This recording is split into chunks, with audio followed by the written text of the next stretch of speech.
ತುಂಬಾ ಹೀನಾಯವಾಗಿ ಟ್ರೋಲ್ ಮಾಡಿದಾಗ, ಕೆಟ್ಟದಾಗಿ ಟ್ರೋಲ್ ಮಾಡಿದಾಗ ಇದೇ ದರ್ಶನ್ ಅವರು ಒಂದು ಕರೆ ಕೊಡ್ಬೋದಿತ್ತು, ಇದನ್ನ ಇಲ್ಲಿಗೆ ಸ್ಟಾಪ್ ಮಾಡಿ ಅಂತ. ಹೇಳಿಲ್ಲ, ಅದಕ್ಕೆ ಅವ್ರು ತುಂಬಾ ಒಳ್ಳೆಯವರು ಅಂತ ಹೇಳ್ತಾ ಇದ್ದಾರೆ. ಒಂದ್ 40 ವರ್ಷ ಚಿತ್ರರಂಗದ ಸೇವೆ ಮಾಡಿರ್ತಕ್ಕಂಥ ಜಗ್ಗೇಶ್ ಅವ್ರಿಗೆ ಸಿನಿಮಾ ಶೂಟಿಂಗ್ ಸೆಟ್ಗೆ ನುಗ್ಬಿಟ್ಟು ಅವ್ರಿಗೆ ಧಮಕಿ ಹಾಕ್ತಾರೆ ಫ್ಯಾನ್ಸ್ ಅಂತ. ಅಪ್ಪ ಅವರು ಒಂದು ಇನ್ಸ್ಟಾ ಲೈವ್ ಬಂದು ತಮ್ಮ ಅಡಲನ್ನ ತೋಡ್ಕೊಂತಾರೆ. ಇಂತ ಒಬ್ಬ ಹಿರಿಯ ನಟನಿಗೆ ಆಗ್ಬೇಕಾಗಿರೋದೇ ಇದು ಅಂತಕ್ಕಂಥದ್ದು ನೋವನ್ನ ಹೊರಗಡೆ ಹಾಕೊಂತಾರೆ. ಅದಕ್ಕೆ ನೀವ್ ಹೇಳ್ತಾ ಇದ್ರೆ ಅವ್ರು ಒಳ್ಳೆಯವರು ಅಂತ. ಅಲ್ಲ ಹೇಳಿ, ನೀವ್ ಹೇಳ್ತೀರಿ, ನಾನು ಹೇಳ್ತಾ, ನೀವ್ ಹೇಳಿದ್ರೆ ನಾನು ಉತ್ತರ ಕೊಡ್ತೀನಿ. ಇಲ್ಲ, ನಾನು ಅದಕ್ಕೆ ಉತ್ತರ ಕೊಡ್ತೀನಿ. ಇಲ್ಲ, ಇವತ್ತು Puneeth Rajkumar one of the best. ಅವ್ರ ಫ್ಯಾಮಿಲಿ ಬಗ್ಗೆ ಮಾತಾಡೋ ಅರ್ಹತೆ ನನಗೆಲ್ಲ ಯಾರಿಗೂ ಇಲ್ಲ. ಇದೇ ದರ್ಶನ್ ಅವರು ಪುನೀತ್ ರಾಜ್ಕುಮಾರ್ ಬಗ್ಗೆ ಅಪಾರ, ಅವ್ರ ಮನೆ ಆಗಲಿ, ಅವ್ರ ಬಗ್ಗೆ ಆಗಲಿ, ಅವ್ರ ಕಾರ್ಯ ನನ್ನ ಹತ್ರ ಇದೆ ಅಂತ ಹೇಳಿದ್ರೆ ಅವ್ರ ಬಗ್ಗೆ ಮಾತಾಡೋ ಯೋಗ್ಯತೆ ಅಂತ ದರ್ಶನರೇ ಹೇಳಿದ್ದಾರೆ. ಯಾಕಂದ್ರೆ ನಂಗೇನು ದರ್ಶನ್ ಚಿಕ್ಕಪ್ಪ ಅಲ್ಲ, ನಂಗೆ ಯಾರು ಚಿಕ್ಕಪ್ಪ ಅಲ್ಲ. ನಾನು ಬಿಸ್ನೆಸ್ ಮ್ಯಾನ್ ಸರ್, ನಾನು ವ್ಯಾಪಾರಸ್ಥ. ಇವತ್ತು ಎಷ್ಟು ಸಮಾಜದಲ್ಲಿ ಸರ್, ಸ್ಟೇಟ್ ಮೇಲೆ ಸರ್, ಸರಿ ಅದೇ ನಂಬರ್ಗೆ ಹೇಳಿದ್ದಾರೆ. ಅವ್ರ ಮನೆ ಧೂಳುಗೂ ಸಮಾನ, ಅವ್ರ ವ್ಯಾಲ್ಯೂ ಇಲ್ಲ ಅಂತ ಅದು ಹೇಳಿದ್ದಾರೆ. ಆಮೇಲೆ ಇವತ್ತು ಅವ್ರಂತ ಯಾರು ಏನು ಅಶ್ವಿನಿ ಮೇಡಮ್ ಇವತ್ತು ಆ ಸ್ಥಾನದಲ್ಲಿದ್ದಾರೆ. ಅವ್ರು ಒಂದೇ ಮಾತಾಡಿದ್ರು, 1000 ಜನ ನಾಯಿಗಳು ಬೋಗುತ್ತೆ ಅಂತ ಉತ್ತರ ಕೊಡಲ್ಲ. ಗ್ರೇಟ್. ಅಶ್ವಿನಿ ಮೇಡಮ್ ಸ್ಟ್ಯಾಂಡರ್ಡ್ ಅದು. ಜಗ್ಗೇಶ್ವರ ವಿಷಯದಲ್ಲಿ ತುಂಬಾ ತಪ್ಪು ಮಾಡೋ ಅಭಿಮಾನಿಗಳು ಮುಗಿದವರೇ.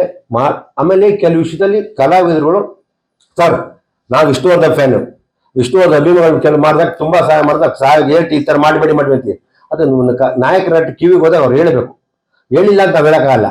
ಇನ್ನು ಮುಂದೆ ನೋಡಿ ಸರ್, ಮನುಷ್ಯ ತಪ್ಪು ಮಾಡಿಲ್ಲ ಅಂತಿಲ್ಲ, ತಪ್ಪು ಮಾಡಿ ತಿಳ್ಕೊಂಡಾಗ ಅವ್ರು ಈಗ ಇದಾಗಿರ್ತಲ್ವಾ, ಅವರು ಈಗ ಕೂತ್ಕೊಂಡು ಯೋಚನೆ ಮಾಡಿರ್ತಾರಲ್ಲ ಜೀವನದಲ್ಲಿ. ಆಮೇಲೆ ತಪ್ಪು ಮಾಡಿದ್ರೆ ಮಾಡ್ಕೊಂಡು ಹೋಗ್ತಾ ಅಂತ ಹೇಳಲ್ಲ. ಅದರಿಂದ ತಪ್ಪನ್ನ ಸರಿಪಡಿಸ್ಕೋ ಧರ್ಮ ಅದು. ನಾನು ಅಂತಲ್ಲ, ಯಾರೇ ಮಾಡೋದು ತಪ್ಪನ. ಸರ್, ಇವತ್ತು ರೇಣುಕಾ ಸಮಸ್ಯೆ ನಾವು ಕೊಡಕ್ಕಾಗಲ್ವೇ?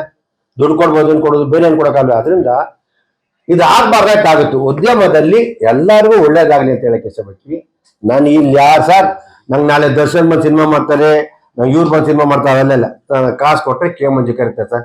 ಕಾಸಿಲ್ಲ ಅಂದ್ರೆ ಯಾರು ಕಲಿಯ ಸರ್. ಇದು ನನ್ನ ಮಗನೇ ಆಗ್ಲಿ ಸರ್, ಸಿನಿಮಾದಲ್ಲಿ ಇಷ್ಟೇ ಸರ್. ಸಿನಿಮಾದಲ್ಲಿ ಸರ್ ಇವತ್ತು ಆ ತರ ಮಾಡಂಗಿದ್ರು. ಇವತ್ತು ನಿರ್ಮಾಪಕರು ರೋಡ್ ಅಲ್ಲ ಸರ್, ನಮ್ಮ ಕನ್ನಡ ಚಿತ್ರದ ನಿರ್ಮಾಪಕರು ರೋಡ್ ಬಂದ್ಬಿಟ್ಟವ್ರು ಸರ್. ಒಬ್ರು ಇಲ್ಲ ಸರ್. ಮಾಡ್ಬೇಕು ಸರ್, ಮಾಡ್ದಾಲೆ ಉಳ್ಕೊಳ್ಳಿ ಸರ್. ಅದೇ ಹಳೆ ಸಿನಿಮಾ ನಿರ್ಮಾಪಕರು, ಹಳೆ ಕಲಾವಿದರು ಇಷ್ಟು ಮಾಡ್ಕೊತಾರೆ. ಮಾಡ್ಬೇಕು. ಇವರೆಲ್ಲ ಮಾಡಿದ್ರೆ ಉದ್ಯಮ ಉಳಿತದಿಲ್ಲ ಅಂದ್ರೆ ಯಾರೋ ಬಂದು ಮಾಡ್ಕೊಡ್ತಾರೆ ಸರ್. ಉದ್ಯಮ ನಾಟ್ ಓನ್ಲಿ ಕನ್ನಡ ಚಿತ್ರರಂಗ ಸರ್, ಪ್ರತಿ ಭಾಷೆಯಲ್ಲೂ ತುಂಬಾ ಸಕ್ಸಸ್ ಕಮ್ಮಿ ಇದೆ, ಸೋಲ್ ಜಾಸ್ತಿ ಇದೆ. ಇದನ್ನ ಈ ರೀತಿ ಆಗ್ಬಾರ್ದು. ಇದನ್ನೇನಾಗಿದೆ ಅಂದ್ರೆ ಇದೊಂದು ಹೈಲೈಟ್ ಆಗ್ಬಿಟ್ಟಿದೆ. ಅದರಿಂದ ಇದು ಮರುಕಳಿಸ್ದಂಗೆ ಇದು ಮುಂದಕ್ಕೆ ಯಾವ ರೀತಿ ಎಚ್ಚರಿಕೆ ಮಾಡಬೇಕು. ಉದ್ಯಮ ನಮ್ಮ ವಾಣಿಜ್ಯ ಮಂಡಳಿ ಆಗ್ಬೋದು, ನಮ್ಮ ಸಂಘ ಆಗ್ಬೋದು, ಕೂತ್ಕೊಂಡು ಒಳ್ಳೆ ರೀತಿ ಮಾಡಕ್ಕೆ ಪ್ರಯತ್ನ. ಆಮೇಲೆ ಜೊತೆಲಿರೋ ಸ್ವಲ್ಪ ಹೇಳ್ಬೇಕು. ನಾವು ದೊಡ್ಡ ಕಲಾವಿದರ ಜೊತೆ ಕೆಲಸ ಮಾಡಿದೀವಿ, ಹೇಳಿದೀವಿ. ಕೆಲವರು ಮಾಡುವ ರೀತಿ ನಾನು, ಯಾಕೆಂದ್ರೆ ಅವ್ರಿಗೂ ದರ್ಶನ ಇವತ್ತಿನ ದುಡ್ಡಿಲ್ಲ. ಅವ್ರು 10 ರೂಪಾಯಿ ಊಟ ಇಲ್ದಲೆ ದೊನೆ ತಿನ್ಕೊಂಬಂದು ಅವ್ರಿಗೂ ವ್ಯಾಲ್ಯೂ ಗೊತ್ತಿದೆ, ಕಷ್ಟ ಗೊತ್ತಿದೆ. ಅದ್ರಲ್ಲಿ ಅವ್ರಿಗೂ ಅರ್ಥ ಆಗಿರುತ್ತೆ. ಇವತ್ತು ಇದೆಲ್ಲ ನೋವು ಅನುಭವಿಸಿರ್ತಾರೆ. ಆ ನೋವು ಅವ್ರು ಪಶ್ಚಾತ್ತಾಪ ಪಟ್ಟಿರ್ತಾರೆ. ಅದನ್ನ ನಾವು ಪಟ್ಟ ಅವ್ರಿಗೆ ತಿರ್ಗಾ ಅದನ್ನೇ ಅವ್ರಿಗೆ ಏಟ್ ಮಾಡೋದು ನನ್ನ ಅನಿಸಿಕೆ. ಆ ತರ ಹೇಳೋದಾಯ್ತು. ದರ್ಶನ್ ಅವ್ರು ಫಾರ್ ಅಂತಲ್ಲ, ಇವತ್ತು ಒಳ್ಳೇದಾಗ್ಲಿ ಎಲ್ಲಾರ್ಗು ಅಂತ ನಾನು ಹೇಳಕ್ಕೆ ಇಷ್ಟ.